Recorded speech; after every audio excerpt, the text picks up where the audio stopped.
which is really good because you got to include introduction time too. Yeah, that's cool.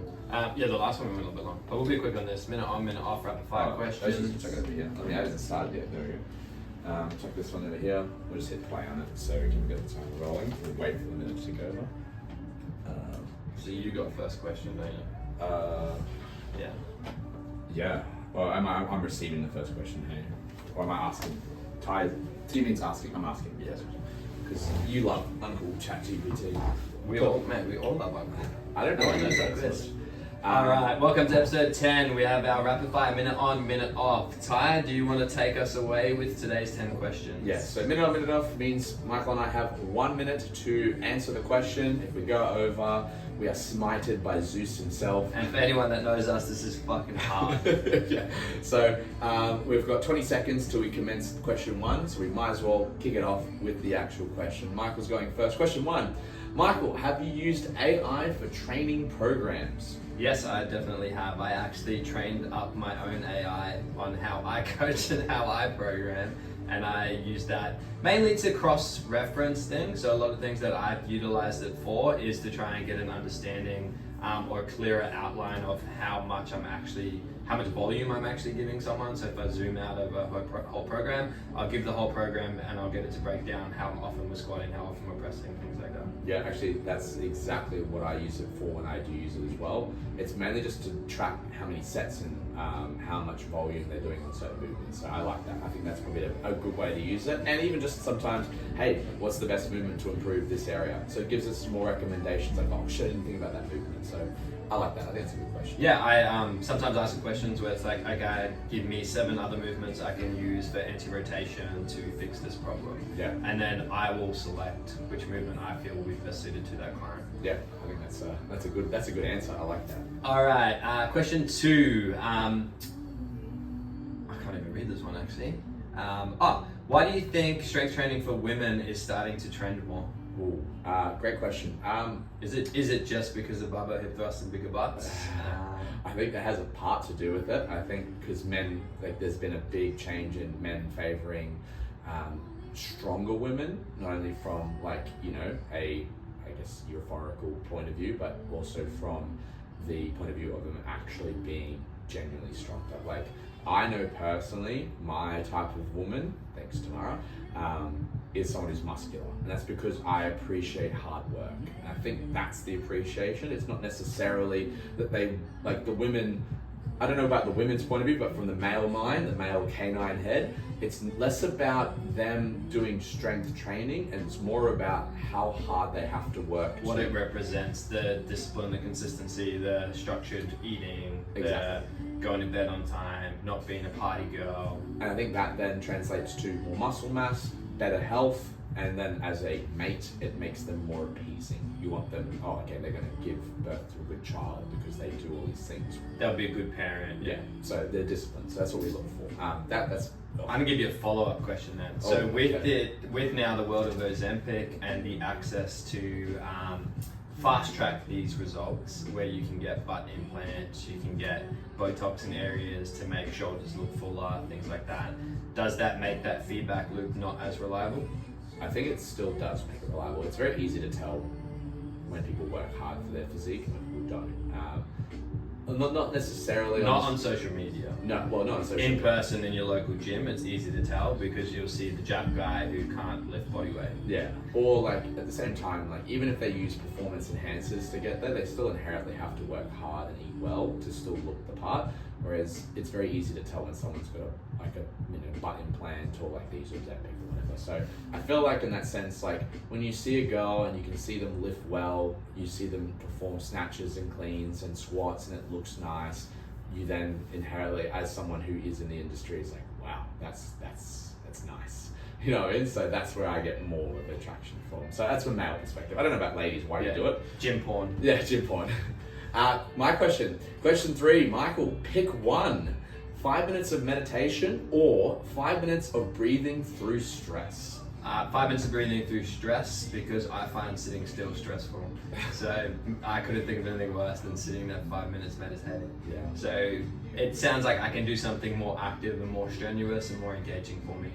ChatGPT can't do your meditation for you. So it can at least tell you what to do for 5 minutes of breathing. So at least that's something. Yeah, for me it's getting the heart rate elevated, burning a little bit more energy, and then having to work on being present and having structure with breathing is something that I personally see more challenging.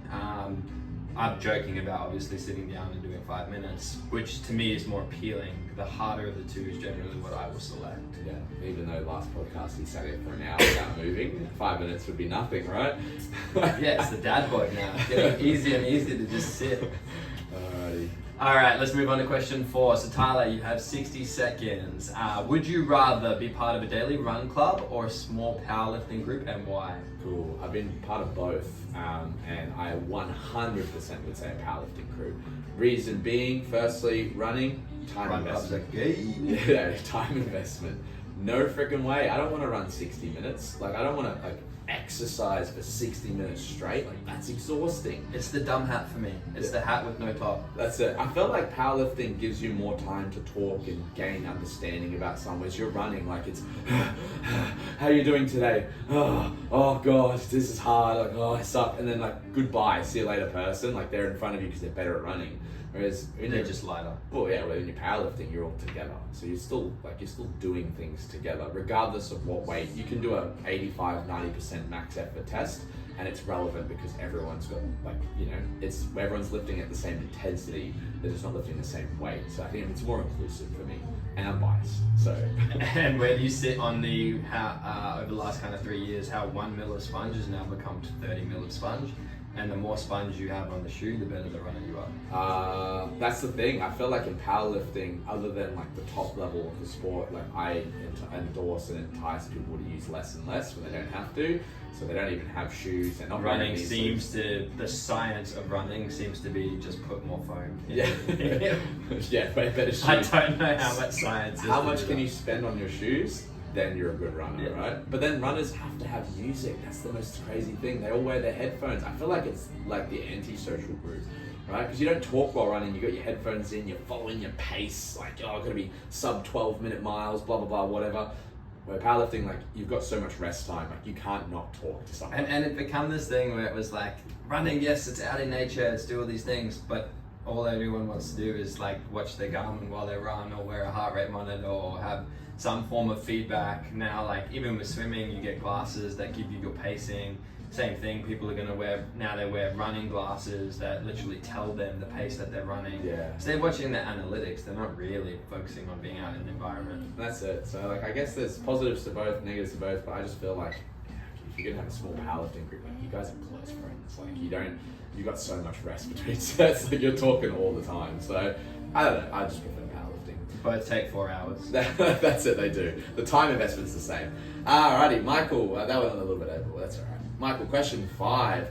Your go-to mobility drill for hips in the squat? For me, it would be the reverse banded Nordic curl. So I use the reverse banded Nordic curl mainly because it allows me to keep hip extension, get some length under load through my quads and through my hip flexors. That just tends to be a constraint that I personally have. My quads get tight, my hip flexors get a little bit tight, and then that restricts my movement, especially around 90 degrees and below.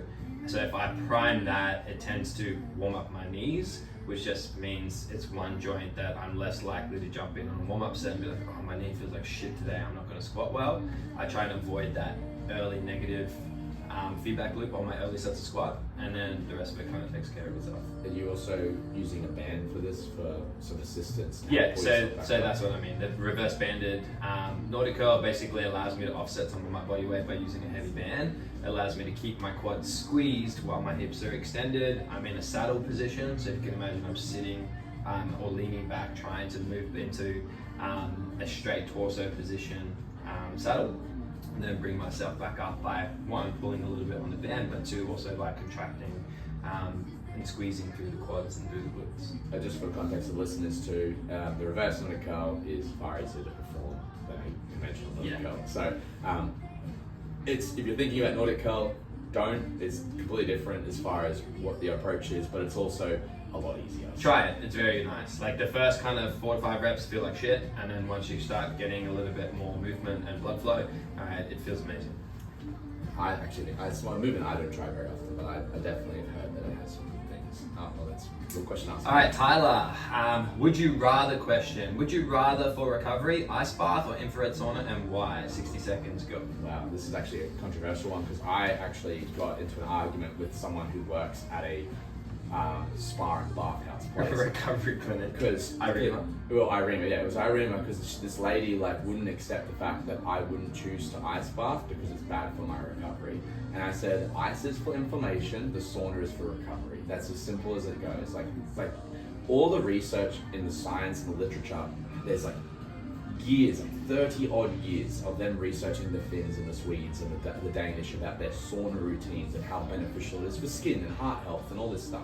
It's The like Swedish just do it because they have nothing else to do. If anyone's been there is nothing to do. They barely have any sun, and it is fucking, what do? Let's just get fucking drunk, cold, right? and get in a sauna or get in the ice bath. like the Japanese do it too. They have their like bathhouses and stuff like that. But like the ice bath, like there is a place and a time and place for it. You'll see often athletes icing after like a workout, especially at CrossFit where they do multiple workouts to reduce joint inflammation. Icing obviously reduces swelling, but it just doesn't really have as much play around when it comes to recovery as a sauna does. The only issue with the sauna, which I'll give it discredit to, is it's not something you can do when you're sick. So if you're sick and you like want to kind of, you know, get a little bit of sweat on, and people always say, oh, get a sweat on, it makes me feel better. It doesn't. Like you're adding an additional stress to your body, you're stressing yourself out, you're actually going to become sicker for longer in that sense. And it's not like a bad stress because it's not that hard. But I also will say sauna as well, less for recovery, more for weight cutting protocols too. I don't weight cut in an ice bath, I weight cut in a sauna. It makes it so much easier. So here's a question for you. Where are the germaphobes at when we talk about saunas and ice baths? Because I don't see them anywhere. That's interesting. Are you really a germaphobe? Because you should be calling this shit out. Wouldn't it like the argument be like germs can't live in the extreme heats and colds of the sauna and the ice bath? And I'm like, potentially, but even like the sweat's pretty gross too. Like you've got sweat pulled up, especially when me and Tamara are doing the sauna. We have one at home, and like, there's like a pool of sweat that leaks out of the machine from my area, and there's nothing on her side, and that's gross. I have to use a towel to wipe it down. I've got wood cleaner that I use, just to make sure. But yeah, it's not like I don't know. I don't know about the science behind the bacteria and how it can live in that type of heat. I'm assuming it can't, but who knows? Like just choose to ignore it. That's it. What doesn't kill you makes you strange, right? Michael's turn. Desk versus feet. Which lifestyle has more long-term risks in your opinion? Desk. Ooh, and why? Why? I just feel like desk, you're interacting with the world less, and you're interacting with an artificial world. So for me, I think there's a lot of unforeseen consequences of the desk job. You're interacting with less of the actual world, with smells, taste, touch, you name all our senses, and we're getting more progressive exposure to less diverse conversation. So a conversation that we would get to have, if you think about like tradies as an example, if they're on site with other trades, there's going to be a lot of interactions that are going to happen that will be beneficial for dialogue because they will give perspective from multiple sides. You're just not going to get that if you have a desk job. On top of the physical side of things, like I think mental and physical are related, which is why I touch on that. And then the physical strain of sitting all the time is definitely going to give some positional constraints and issues. I think, as I say, if you talk about sitting and standing, I think both have bad backs both ways. It's just that you generally find that the ones who stand and walk around a lot, they generally have better health than the ones who sit and do nothing. So like both have bad backs, but you would, as a physio or a trainer, look at the person who walks around a lot and you'd be like, they're probably easier to fix than the one that sits down all the time. So maybe it's just like a time as well, like a time domain thing where you're like, hey, if you're sitting all the time, like it's going to be hard to fix because you're not moving very much and you're going to keep sitting. Whereas if you're standing and moving around, like movement is good for the blood flow. So it's like, well, which one has a bit more of a play over? Oh, my turn for a question. Alrighty, Tyler. Notifications on or off during training?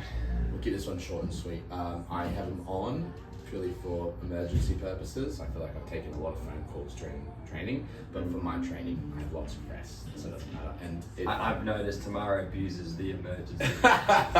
she loves a call, but sometimes it has been serious. Other times it's just, you know, a checkup or something. And I think it's good to have that flexibility to answer your partner when you need to, and vice versa, where she has the same flexibility to answer me if I need to. It's good because there's a lot of times it's come up where it's been like, hey, where's this? I don't know where it is. I gotta go to work soon. Have you checked here? No, I haven't. Oh wow.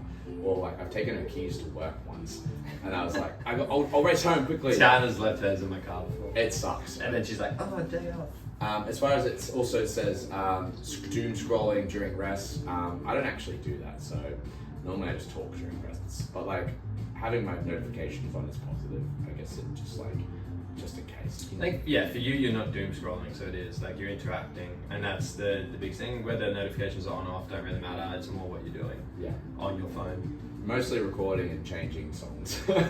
So that's mostly it. Michael, if your what did I put BB there? Oh, your barbell. If your barbell could talk, what gym gossip would it spill? That's a good one. I had already spilled it with our last post that we put out on the where people stand with bans on performance enhancing drugs.